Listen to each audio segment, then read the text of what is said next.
እንዴት እንመን ያሉ ሰዎች ገጥመውኛል። ምን ትላቸዋል? እንግዲህ ምናልባት በእኛ ጄኔሬሽን ካሉ የፖለቲካ ሰዎች ውስጥ የፖለቲካ ህይወቱን በሚዲያ ከኖሩት ውስጥ አይ ቲንክ ግንባር ቀደሙ ይመስለኛል። ላለፉት 10-15 ዓመታት በፖለቲካ ሳደርግ በነበረው እንቅስቃሴ በሰፊው ስጽፍ ነበር፣ ስናገር ነበር። ስለዚህ አድማጮችህን እስከዛሬ የጻፍኳቸውን እስከዛሬ የተናገርኳቸውን በማዳመጥ በማንበብ ኮንሲስተንት ነበር ወይ ኢንኮንሲስተንት ነበርክ የሚለውን ራሳቸው እንዲወስኑ ተውላቸዋለሁ። ጥያቄያቸው እሱ ነው። ኮንሲስተንት አይደለህም፣ ሰው አሁን ምን ፈልገህ ነው የመጣኸው ለማለት ነው። ወል እንዳልኩ እኔ ኮንሲስተንት ነኝ ብዬ ነው የማስበው። አልቲሜትሊ በፖለቲካ አቋሜና በፖለቲካ አመለካከቴ ኮንሲስተንት ነኝ። ከጊዜ ወደ ጊዜ አገላለጾች ሊቀያየሩ ይችላሉ፣ ግን ኮሩ አስኳሉ ግን የቀጠለ ነው። ለዚህ ደግሞ አይ ቲንክ ማስረጃው ፕሮባብሊ አትሊስት ከ2007 አውሮፓውያን ካላንደር ጀምሮ በግልጽ በህዝብ ስጽፍ ነበረ። ከፓልቶክ ጄኔሬሽን ጀምሮ ስናገር ነበረ። ከፌስቡክ በፊት ጀምሮ በስፋት ስጽፍ ነበረ አርቲክሎችን። እነዛን በማንበብ መደምደም የሚቻል ይመስለኛል። እሺ፣ ጉዳዮቹን መሀል ላይ እናነሳቸዋለን።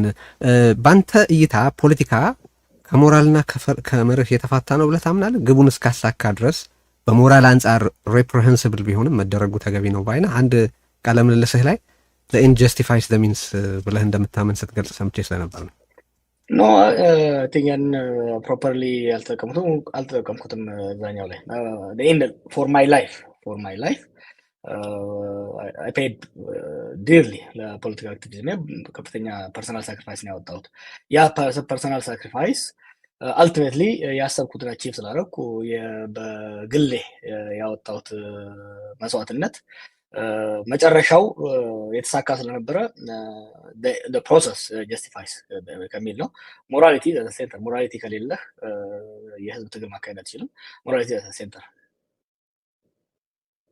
እሺ፣ አንድ ጥያቄ ላንሳ። ወደ ሰፋ በደንብ አይ ቲንክ አነጋጋሪ ናቸው ወደምላቸው ጉዳዮች ከመሄዴ በፊት መጽሐፍ ላይ አየኋቸው አንድ አመፀኛው አባ ያልካቸው አያትህ ናቸው። አንድ እንደ ካራክተር በጣም ፋሲኔት ያደረጉኝ ናቸው። ፈገግም አሰኝቶኛል በተለያየ ሁኔታ የጻፍከው ነገር ስለሳቸው እና አንድ ሀሳብ ጫረብኝ። አንድ ቦታ ላይ ምን ትላለህ? ግብር ክፈሉ ሲባሉ መሬቱን የፈጠረው አላህ፣ ምርቱን ያፈራሁት እኔ፣ መንግስት ምን ቤት ነውና ነው የሚካፈለኝ ማለታቸውን ጽፈሃል። እንደ አመፀኛው አባ ቢሆን ኖሮ ስቴት ብሎ ነገር ይኖር ነበር ወይ? ምን ትላለህ?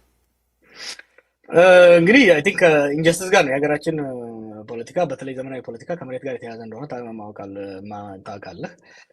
በተለይ እኛ አካባቢ የነበረው የገባር ሲስተም በጣም አደገኛ ነበረ። የባሌን እንቅስቃሴ ታውቀዋለህ። ከዚህ አንጻር ይህ ህዝብ ሞደርን ስቴት ከመምጣቷ በፊት እዛ አካባቢ ነበረ።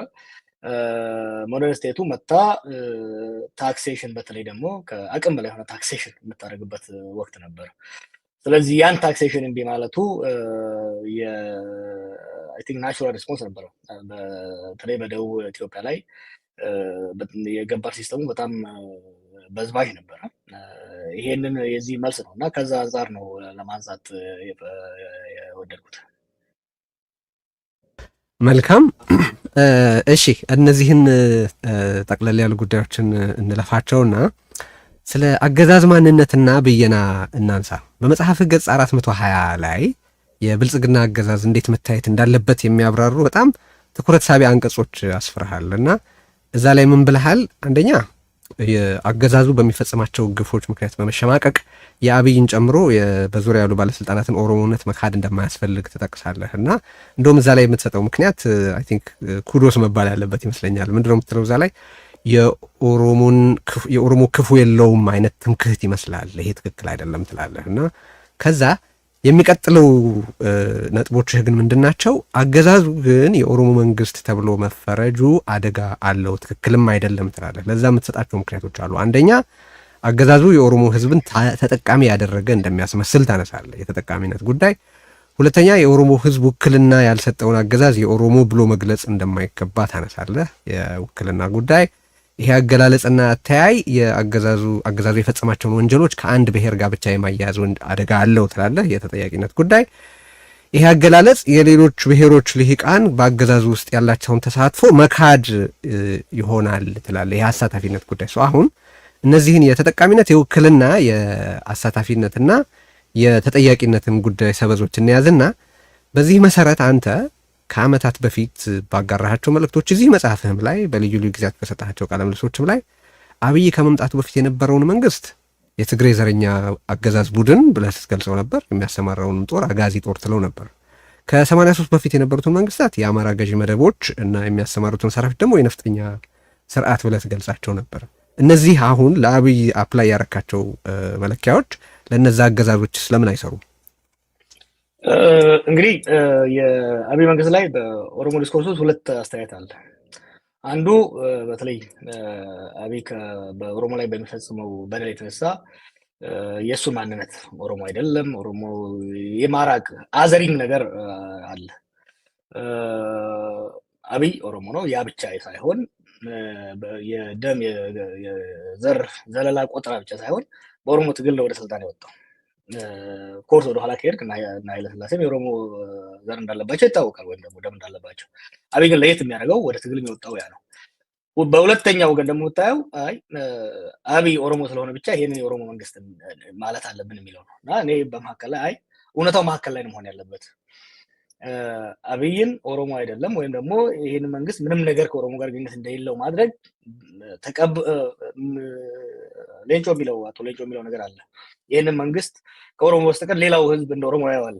ያንን ፋክት መካድ ከባድ ነው። ስለዚህ ከዛ ይልቅ ከኛ የወጣ ክፉ መሆኑን አምነን ይሄንን ክፋት መገሰጽና ይሄንን ክፋት ማረም የኛ ኃላፊነት አይወን ሴንስ ኦፍ ኦብሊጌሽን አሞንግ ኦሮሞስ።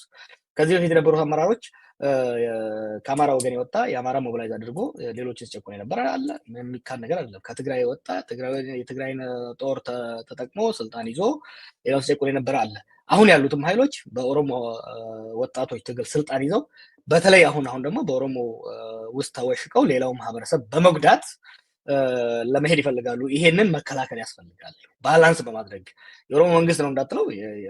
አንድ ሰው የኦሮሞ የትግራይ መንግስት ወይ ደግሞ ሌላ መንግስት ለማለት በህዝብ የተመረጠ አይደለም፣ የህዝብ ጥቅም እያስከበረ አይደለም። ስለዚህ ድሮም ሲሆን እኔ ስጠቀም የነበረው የትግራይ ከትግራይ ወጣ ገዢ ቡድን። ይሄንንም እኮ የምለው የትግራይ ዘረኛ አገዛዝ ቡድን ነበር የምትለው። ዘረኛ አገዛዝ፣ ዘረኛ የሚለውን ቃል አልጠቀምም። ተጠቅመሃል ጀዋር ፖስትህ ላይ ኢንፋክት ያኔ የሀጎስና ቶላን ጉዳይ በጻፍክበት ወቅት ተቃውሞ ሲመጣ እደግመዋለሁ። እንዲሁም አሁን ያለው ሁኔታ የትግራይ ዘረኛ አገዛዝ ቡድን ያለው ይሄንን እኔን ከማሳመናችሁ በፊት መጀመሪያ ህሊናችሁን አሳምኑ ብለህ ጽፈሃል። ቃሉን ያልኩ የህወሓት የትግራይ በላይነትን ያቀነቅን ነበረ። አይ ቲንክ የአብይን ክፋት አብይ በኢትዮጵያና በሌላው ህዝብ ላይ ባደረገውን ክፋት ተጠቅሞ ህወሓት በህዝባችን ላይ ሲያደርግ የነበረውን በደል ለመካድ መሞከር አደጋ አለው። ኖ በደሉ መካድ ጋር አይደለም፣ ካራክተራይዜሽን ጋር ነን። አሁን እኮ ያው ነው አሁን ጥያቄው እኮ የሚሆነው ጀዋር አንተ የአብይ መንግስት የኦሮሞ መንግስት እንዳይባል ያቀረብካቸውን ምክንያቶች በሙሉ ከአብይ በፊት በነበሩት መንግስታት ላይ አፕላይ ማድረግ ለምን አይቻልም የሚለው ነው ጥያቄ። ይቻላል፣ አፕላይም ሳደርግ ነበረ። ህወሓትን ደጋግሜ የትግራይ ገዢ ቡድን እያልኩ ነበር። ከትግራይ የወጣ ገዢ ቡድን ደጋግሜ ስናገር ስጽፍ የነበረውን ካየው የትግራይ ገዢ ቡድን ኢንፋክት ደጋግሜ በተለይ በትግሉ ጊዜ ስለነበረው እነዚህ የትግራይን ህዝብ ደሞች ወደፊት አይተው እንደሆነ ረጅም አርቲክል አለ። ትግራይን ናሽናሊዝም ፍሮም ዌፐን ኦፍ ሬዚስታንስ ቱ ዌፐን ኦፍ ሪፕሬሽን የሚል በዛ አይነት ታይትል የጻፉታል። ትልቁ ስትራቴጂ መሆን ያለበት ህወሓት በትግራይ ህዝብ ውስጥ እንዳይወሸቅ ትግራይ 2012 መለስ እያለ ማለት ትግራይ ህወሓትን ከትግራይ መነጠል አስፈላጊ እንደሆነ የጻፉበት ነው። ይህንን በዚህ ነው እንዳውም የምታወቀው ነው ጀዋር። ኢንፋክት ስምህ ሲጠቀስ እኔ በኋላ አነሳዋለሁ ብዬ ነበር የማስበው፣ ግን በዋነኝነት በትግራይ ህዝብ ላይ የጄኖሳይድ ትርክት እንዲሰራ ከረዱ ሰዎች ዋነኛው ነው ተብሎ ነው የምትጠቀሰው። አይ ቲንክ በተወሰነ መንገድ እጋራዋለሁ እኔ እሱን አስተያየት። ምክንያቱም የሀጎስና ቶላን ተረክ ካነሳ ሀጎስ ህወሓት ብቻ አይደለም የሚያወራው። ሀጎሶች ሁሉ ህወሓት አይደሉም። መቼስ ይሄን ፕሪዚም ታደርጋለህ ብዬ አልገምትም። ሀጎስና ቶላ ብለህ ከገለጽክ ስለ ፓርቲ እያወራህ አልነበረም። ፕላስ ያልከው የትግራይ ዘረኛ አገዛዝ ቡድን ስትል ህብረተሰቡን በጅምላ እያሰየጠንክ አልነበረም ወይ? ጀስት ቱ ሜክ ኢት ክሊር ነው። የትግራይ ዘረኛ አገዛዝ ቡድን የሚል አልተጠቅሜ አላውቅም። ይሄንን አንተ ታቀርበዋለህ። ኖ ይሄው እሺ፣ ለዜና ልክላት ትችላለህ። እሺ ጠየቁ እኮ ለምሳሌ ዋናው አናሊሲስ በዚህ ላይ በጻፍኩ ፔፐር ውስጥ ሄደህ ማየት ትችላለህ። የህወሓትን ከትግራይ መነጠል ትልቅ አደጋ አለው። ኢንፋክት ሌላው ደግሞ አቮይዲንግ ሲሪያ የሚል የጻፍኩት አርቲክል አለ። ትልቁ ፒትፎል የሚመጣው የትግራይን ህዝብንና ህወሓትን አንድ ላይ ለመጨፍለቅ የሚሞከር ከሆነ አደጋ አለው። ለትግራይና ህዝብ ብቻ ሳይሆን ለተቀረው ኢትዮጵያ አደጋ አለው በሚል ነው እንዲህ አይነት ትችቶች ይነሱ ያለው። እኔ በመራሁት በወጣቶች ትግል ውስጥ ኦኬ ሁሉ ሲደረግ አንድ ሰው ትግራይ ውስጥ የኦሮሚያ ውስጥ አልተጎዳም። የትግራይ ተወላጅ ኖ እሱም ስህተት ነው። እሱም ስህተት ነው። የተጎዱ ሰዎች አሉ። ግን ባይሆን እኔ አንተ እንደውም ክሬዲት ማግኘት ካለብህ በዚህ ጉዳይ አንተ ጣልቃ ገብተህ የቀሩ ውድመቶች እንዳሉ አውቃለሁ። ለምሳሌ just to your credit ይሄ የሚነግርህ ግን ጥቃት እንደነበረ ነው። በአንተ በግል በሰማህበት ጊዜ ነው ይሄ መደረግ የለበትም ብለህ ጣልቃ የገባህባቸው ጉዳዮች አሉ። እሱን መካድ ትክክል አይደለም። በአንጻሩ ግን በአደባባይ ያራመድከው ነገር እኔ አሁን ምልህ ለዜና ልክላትና ስክሪንሾቱን ብታሳይልኝ ደስ ይለኛል። ልክላታለሁ። እጄ ላይ ያለ ሊንኩ ትክክል አይደለም። ኢንፋክት ዘረኛ አገዛዝ ነው፣ የትግሬ ዘረኛ አገዛዝ ነው። ዘረኝነትም ስልጣን ላይ ያለ ብቻ የሚሆነው ነው ብለህ የጻፍከው ብታስታውሰው ምናልባት። ቴዲ እኔ ቅድም እንዳልኩ ህይወቴን በሙሉ በሚዲያ እየኖርኩ በተለይ ደግሞ ያኔ በምናደርገው ፕሮሰስ 4 ዓመት ከፍተኛ ደም አፋሳሽ የሆነ ትግል ስናካሂድ ማአት ትግራይ ነው ኦሮሚያ ውስጥ ያለው፣ ማአት የትግራይ ተወላጅ ነው ኦሮሚያ ውስጥ ያለው። እንደሚባለው እኛ ጸረ ትግራይ አቋም ቢኖረንና ጸረ ትግራይ ፕሮፓጋንዳ ብናዛ ኖሮ ከፍተኛ ጉዳት ይደርስ ነበር። አልደረሰም። ኦኬ ያንን ደግሞ ከሌላ ቦታ ኮምፔር አድርገው። ያ ብቻ አይደለም፣ ለውጡ ከመጣ በኋላ ቲንግስ ዌንት ቱ ኖርማል። የትግራይ ተወላጆች ኦሮሚያ ውስጥ በሰላም ይኖራሉ ዛሬም። ኦኬ ወለጋ ውስጥ፣ አርሲ ውስጥ፣ ሀረርጌ ውስጥ በሰላም ይኖራሉ። ታዲያ ያ አንተ የምትለው ፕሮፓጋንዳ ያን እንደ አንተ የምትለው ጸረ ትግራይ አቋም ብናራምን ኖሮ የት ነበር የሚደርሰው? እኔ እሱን የኦሮሞ ህዝብ ቸርነት አድርጌ እወስደዋለሁ። ግን ወደ ካራክተራይዜሽኑ እንመለስ። ጀዋር ቅድም ያነሳዋትን ለመዝጋት ያክል ወደ ሌላ ጉዳይ እንድንሄድ አሁን ቅድም የዘረዘርናቸው ነገሮች በነዛ አገዛዞች ላይ የሚሰሩ ከሆነ ዘን እነዛን አገዛዞች የትግራይ ገዥ ቡድን ወይም የአማራ ገዥ መደብ መንግስታት ማለት ትክክል አልነበረም ማለት ነው። ኦር አሁን የአብይ አህመድ መንግስት የኦሮሞ ገዥ ቡድን ነው መባሉ ትክክል ነው ማለት ከሁለት አንዱ መሆን ያለበት ይመስለኛል። እሱ የአብይ አገዛዝ ወይ የብልጽግና አገዛዝ የኦሮሞ ገዢ ቡድን ነው ብለህ ታምናለህ? ቴዲ ወደዛማ ከሄድን እኮ አብይ አህመድ እኮ የህወሓት ልጅ ነው፣ የኦሮሞ ልጅ አይደለም። ከኦህዴድ በእናንተ ምርጫ ነው፣ በእናንተ ምርጫ ነው ወደ ስልጣን አይደለም። ከከፈትከው ወደዛ መሄድ አልፈለኩም። ኦህዴዶች እያንዳንዳቸው ከየሰፈራቸው መልምሎ ከኦሮሞ ውስጥ ክፉዎቹን፣ ሰነፎቹን፣ መጥፎዎቹን መልምሎ ኦነግን ገፍቶ በኦሮሞ ህዝብ ላይ የጫለው ህወሓት ነው። አንድ በል። ሁለተኛ ድርድር በምናገርበት በትግል ውስጥ ከኦህዴድ ውጪ ሌላ እንዳይመጣ የወሰነው ህወሓት ነው ሲከራከር የነበረው። ኖ ጀዋር ይቅርታ፣ እዚህ ጋር ቆይ መጽሐፍህ ላይ ራስህ የጻፍከው ነገር አለ። ምን ብለሃል? አዲስ የፖለቲካ ፓርቲ እንዲመሰረት ከአባዱላ ሀሳብ ቀርቦ ያንን ሀሳብ ለሌሎች ሰዎች ሳቀርብ በቄሮዎችም ሆነ በሌሎች የፖለቲካ ተዋንያን ዘንድ ፈጽሞ ተቀባይነት አላገኘም ብለህ ጽፈሃል። ሜቢ ህወሓት ከኦህዴድ ውጪ መሆን የለበትም ብሎ ሊሆን ይችላል። አንተ መጽሐፍህ ላይ የጻፍከው ግን እኔ ያቀረብኩት ሀሳብ በኦሮሞ ውስጥ በነበሩ ሰዎች ተቀባይነት አላገኘም ብለህ ነው። እሱ እንዴት ታስተርቀው?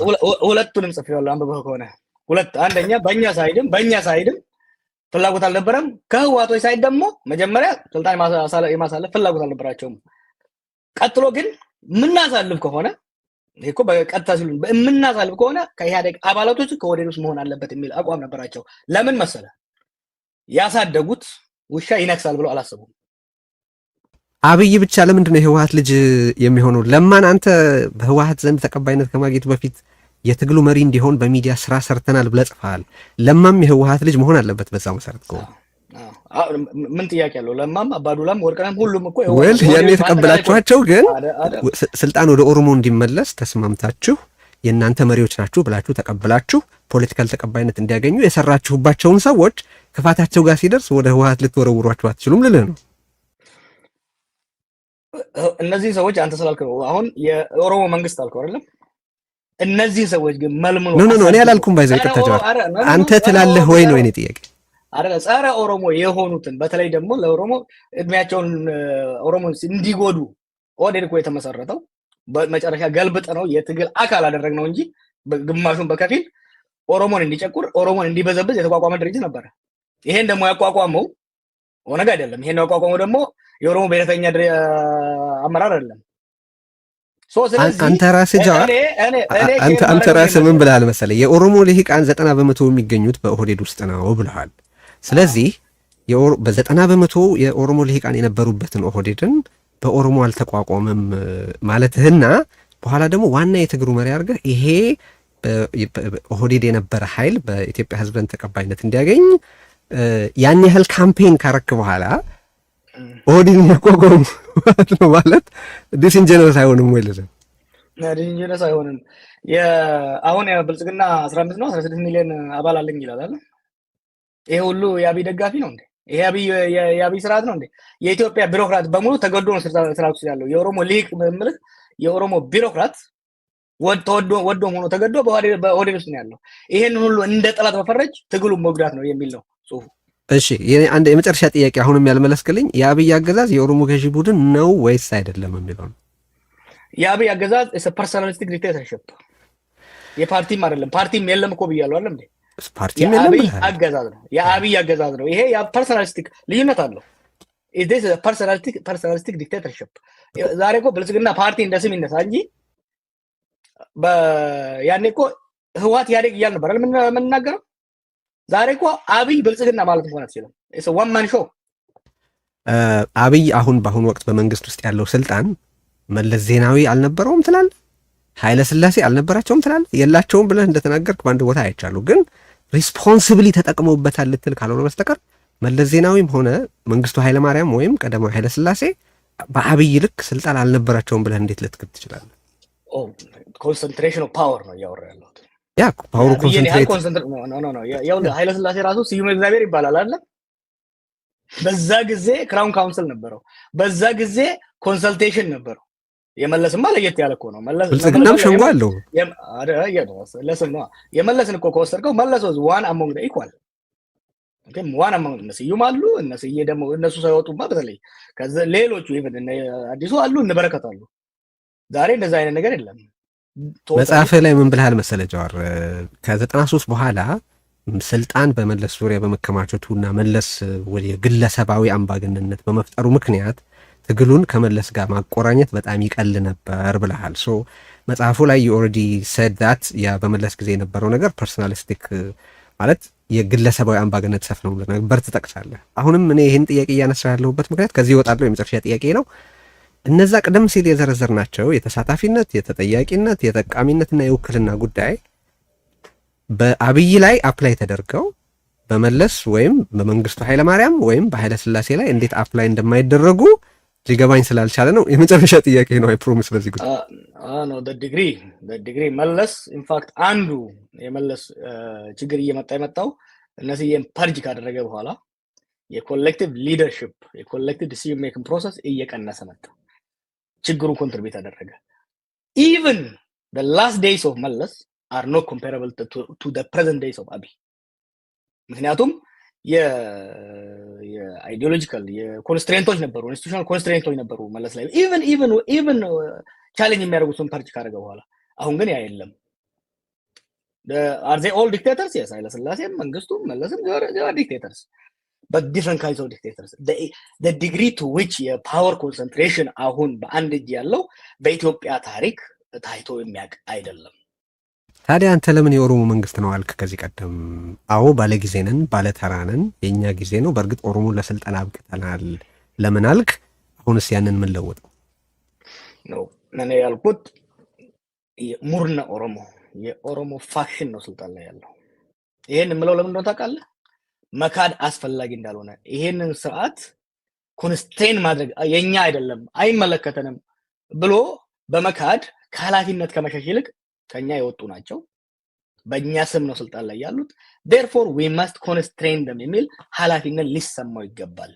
ይሄ የኃላፊነት ስሜት በኦሮሞ ሊሂቅ በተለይ በኦሮሞ ሊሂቅ ሊሰማ እንደሚገባ ካስታወስክ ምን ነበር የነበረው? በተለይ እኔ በእስር ቤት እያለሁ ኮምፕሊትሊ አብይ ከአማራ ፖለቲካዊ ኃይሎች ጋር አላያንስ በመፍጠሩ የተነሳ ኮምፕሊትሊ እሱን ዲስኦውን በማድረግ ከኃላፊነት ለመሸሽ የሚደረግ ሙከራ ነበረ።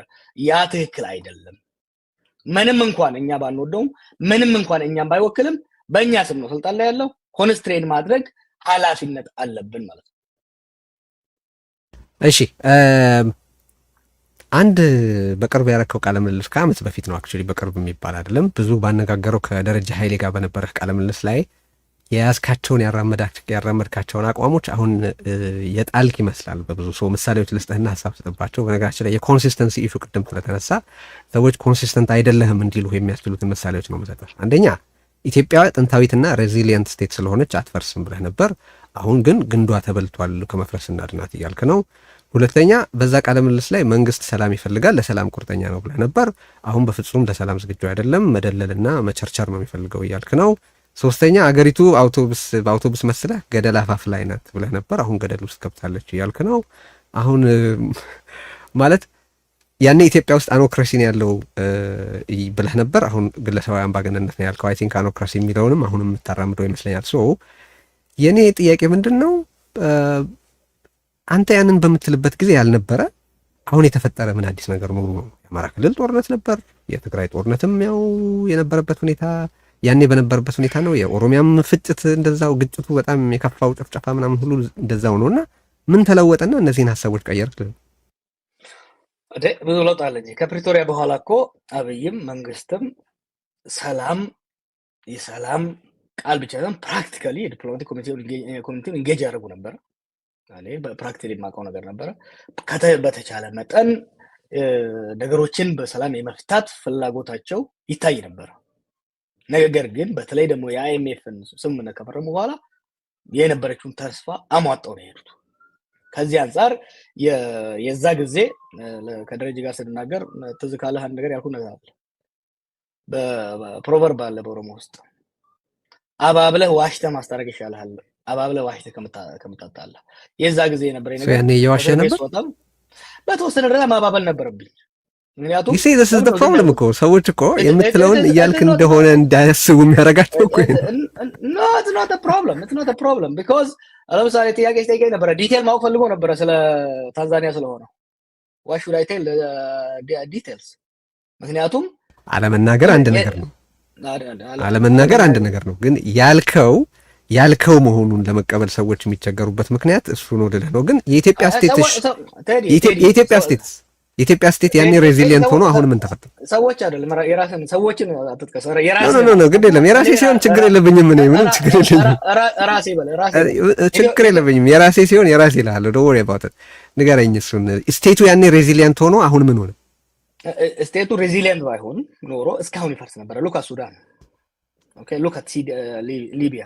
የኢትዮጵያ ምንድን ነው ያልኩት? የኢትዮጵያ ስቴት እስካሁን መቀጠሉ ራሱ ሬዚሊየንት ነው፣ ሚራክል ነው። በስቴት እስካሁን መቀጠሉ ሚራክል መሆኑን ነው የሚያሳየው። የዛ ሚራክል ሲክሬሲ ደግሞ ኦልድ ስቴት መሆኗ ነው። ግን በዚህ ከቀጠለ ከዛ በኋላ አይደን እንደሆነ ዲስታንድ ላይ ረጅም ጽሁፍ ጽፌያለሁ። ነገር ግን the fact that የግንዱ ስር ወደታይ መሄዱ እየተወዛወዘ በቀጠለ ቁጥር ዲኬ ማድረጉ አይቀርም። ሶ አሁን እያየን ያለነው ነገር ምንድነው? መወዝወዙን አቁሞ ከማረጋጋት ይልቅ መቀጠሉን የግንዱን የመወዝወዝን ስራውን የመቀጠሉን እየቀጠለበት ስለሆነ አብይ ኢቨንቹዋሊ ሀገር ወደ አደጋ እየሄደ ነው። ካልቆመ በስተቀር ገዝግዞ ሊጥለው ይችላል። እስካሁን የቆየው ሬዚሊየንት የሆነው ኦልድ ስቴት ስለሆነ ነው ከሚል ነው። ስጋት አይግባችሁ ነበር ያልከው። ማለት እንደሚገመተው ዝም ብሎ አገር ይፈርሳል ማለት ትክክል አይደለም። እንደነ ኢራን እንደነ ሌሎች ጥንታዊ አገረ መንግስቶች ሁሉ የኢትዮጵያ አገረ መንግስት ሬዚሊየንት ነው ብለህ ነበር። አሁን ደግሞ ይሄ ነገር ሊፈርስ ነው እያልክ ነው። ቅድም የአውቶቡሷን ምሳሌ አንስቼ ነበር። ያኔ ገደል አፋፍ ላይ ነበረች፣ አሁን ገደል ውስጥ ገብታለች እያልክ ነውና ምንድን ነው የተፈጠረው መሀል ላይ የሚለውን ለማወቅ ፈልጌ ነው።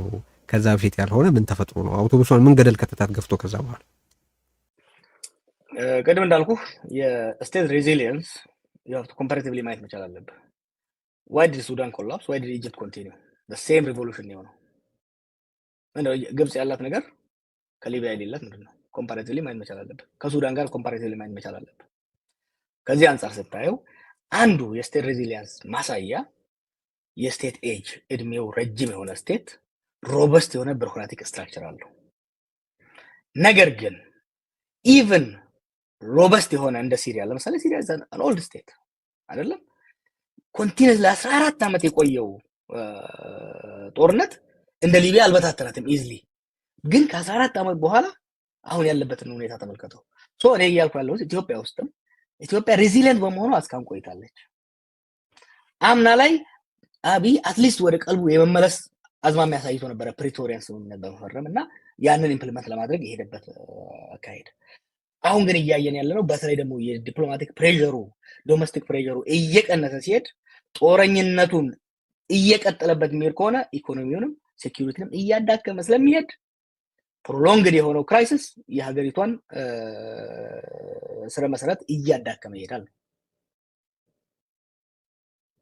መልካም ወደ ሌላ ጥያቄ ልሻገር። በ2016 አይ ቲንክ ኢትዮቲዩብ ላይ ይመስለኛል ከምናላቸው ጋር ስትነጋገሩ አንድ ጥያቄ ጠይቀው ነበር። የኦሮሞ ተቃውሞ ግቡ ምንድን ነው?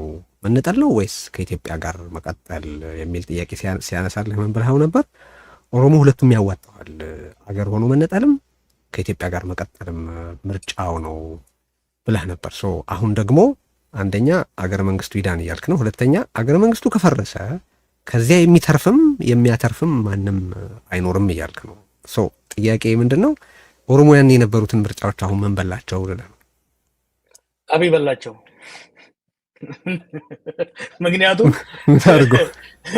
ምክንያቱም ባለፈው ከደረጃው ከያስቤድ ጋር ስናወራ እኔ ስታሰር የነበረችው አንተ 2016 ነው ወደ ኋላ እየሄድክ ያለው። እኔ ስታሰር የነበረችው ኢትዮጵያና እኔ ከእስር ቤት ስወጣበት ያለች ኢትዮጵያ የተለያየ። 2016 ላይ ሁለቱ ኦፕሽን ነበረ። ምክንያቱም ስቴቱ ሮበስት ነበረ። ስቴቱ ሮበስት የሆነ ጠንካራ ስቴት ነበረ። የስቴቱ ኮንትሮል ኦቨር ሚንስ ኦፍ ቫዮለንስ ሊሚትድ ነበረ። ለምሳሌ 1991 ላይ ኤርትራ ስትገነጠል ኢትዮጵያ መቀጠል ቻለች። ካኒዩ ኢማጂን አሁን ባለው ሁኔታ አንድ በተለይ ደግሞ እንደ ኦሮሚያ ያለ እንደ አማራ ያለ ሴንተር ላይ ጂኦግራፊካሊ ፖለቲካሊ ሶሻሊ ሴንተር የሆነ ክልል እገነጣላለሁ ብሎ የሚሄድ ከሆነ ችግር አለው። እነሱ ብቻ ሳይሆን አሁን ባለው ሁኔታ ስቴቱ የተፈረካከሰ ስለሆነ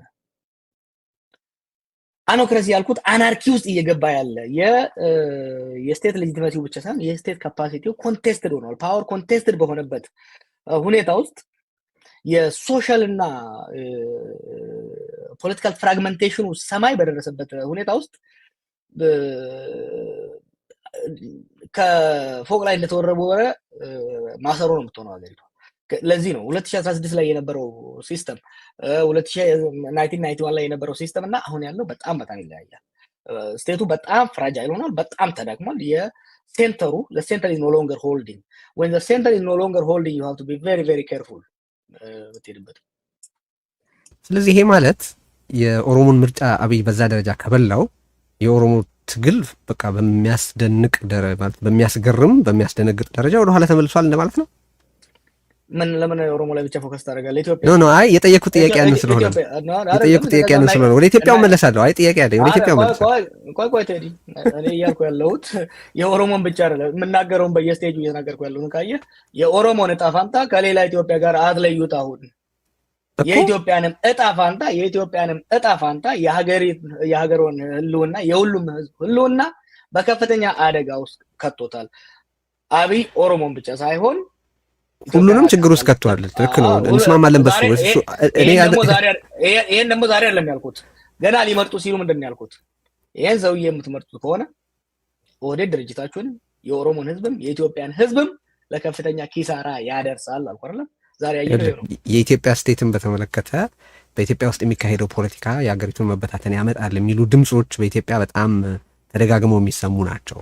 አሁን አንተን የምጠይቅህ ስፔሲፊክ ቅድም ያልኩትን አስተያየት ሰጥተህ ስለነበር እና ራስህንም በኦሮሞ ብሔረተኝነት ማለት በዛ ውስጥ ካሉ በጣም ጉልህ ድምጾች መካከል አንዱ አድርገህ ስለምትገልጽ ኢንፋክት ስለሆንክም ነው ይሄን ጥያቄ ማለት አለ። ስለዚህ በጣም ሪግሬስ አድርጓል ሊባል ይችላል ወይ? ወደ ኋላ ተመልሷል ሊባል ይችላል ወይ? ምን ጥያቄ አለው? ደጋግሜ እንደተናገርኩት እኮ ለዚህ እኮ ነው የኦሮሞ መንግስት የሚለውን ነገር ኮንቴስት የሚደረገው። የኦሮሞ ህዝብ ዛሬ የገባበትን መከራ፣ ዛሬ ያለበትን ግድያ፣ ዛሬ ያለበትን የሰላም እጦት፣ የፍትህ እጦት። ድሮ እኮ ለፍትህ ለእኩልነት የታገለው ዛሬ እኮ የህልውና ጥያቄ ውስጥ ነው የገባው። ይሄ ደግሞ ለኦሮሞ ብቻ አይደለም፣ ሀገሪቷ በሙሉ ከፍተኛ ችግር ውስጥ ገብታለች ነው።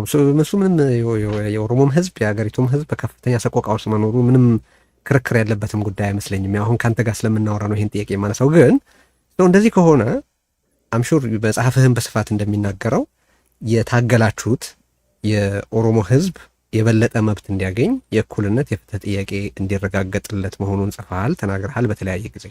አሁን ያ ትግል ወደኋላ ተመልሷል። መጽሐፍ ላይ በስፋት እንደምትጠቅሰው ኢቭን ፌዴራሊዝሙ አደጋ ላይ ወድቋል ትላለህ። የዲሞክራሲ ጥያቄው አልተመለሰ